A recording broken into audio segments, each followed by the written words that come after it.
DM में मुझसे लोग पूछते हैं, कमेंट्स में पूछते हैं, सिस्टर आपके घर में आग कैसी लगी, हमारे साथ वो स्टोरी शेयर करें, आपका सामान कैसे जला। तो भाई इस घर के अंदर आग नहीं लगी थी। इससे पहले वाले घर में जो मैं रेंट पे रहती थी वहाँ आग लगी थी। जब मैं ससुराल से सेपरेट हुई थी तो सीधा उसी घर में आई थी। वो घर नया बना था, 1 कमरे का घर था, छोटा सा सहन था।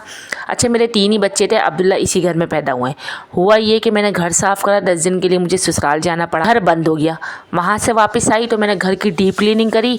अच्छा, उस घर के लेफ़्ट साइड की, उस कमरे के लेफ़्ट साइड पर एक दीवार थी, दरार। इसके अंदर मैंने लगा दी भाई अगरबत्ती, क्योंकि एक अजीब सी बदबू, एक अजीब सी महक उस घर के अंदर आना शुरू हो गई थी 10 दिन बंद रहने के बाद। तो मैंने वहाँ लगा दी अगरबत्ती, छोटी सी मोमबत्ती जला दी, क्योंकि उसी वक्त अगरबत्ती जलाते ही लाइट चली गई। मैंने बच्चे उठाए, मैं ससुराल आ गई। पीछे से कॉल आती है कि भाई आपके घर में से शोले निकल रहे हैं, पूरा घर आपका जल रहा है। अच्छा, ऐसा क्यों हुआ?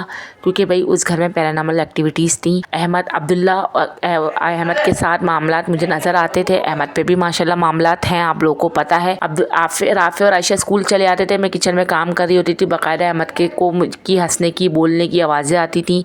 अहमद उस वक्त घुटने घुटने चलते थे। कभी हमारे कमरे की कुंडी खुल जाती थी, कभी रस्सियाँ टाइट हो जाती थी, जो जैसे लगता था किसी के मुंह पे लग रही है तो उसने रस्सियाँ टाइट कर दी। 5'6" मेरी हाइट है, इससे भी ऊंची रस्सियाँ हो जाती थी। एक्टिविटीज़ वहाँ होती थी। जब तक ये मेरे हस्बैंड के सामने नहीं हुई, उन्होंने मेरी बात का यकीन नहीं करा। अच्छा, इस घर में भी एक्टिविटीज़ होती हैं पैरानॉर्मल, क्योंकि अहमद के साथ जो भी मामला आते हैं वो मुझे ज़्यादा शो होते हैं, मुझे ज़्यादा वाज़े होते हैं। बाज़ औक़ात अहमद पे आते हैं, मुझे पता चल जाता है, क्योंकि जो इनकी आँखें हैं वो अलग हो जाती हैं बिल्कुल, और हमें पता लग जाता है, मुझे पता लग जाता है कि अहमद जो है अभी अपने फॉर्म में नहीं है। मामला दूसरा, अक्सर ये रात को 3 साढ़े 3 बजे होता है जब हम अहमद को वॉशरूम के लिए उठाते हैं, तो ये अपने आप में नहीं होते, बिल्कुल ऐसे रिएक्ट करते हैं जैसे कोई और बंदा सामने बैठा हुआ है। शॉर्ट में बता रही हूँ आप लोगों को, बाकी आप लोग समझ जाएं, समझदार हैं। जब भी हमने इलाज कराना है अहमद का शुरू करा है तो हमारे घर में फाकों की नौबत आ गई है। कभी दुकान में आग लग गई, कभी कारखाने में आग लग गई, चलता हुआ कारोबार हमारा बंद हो गया।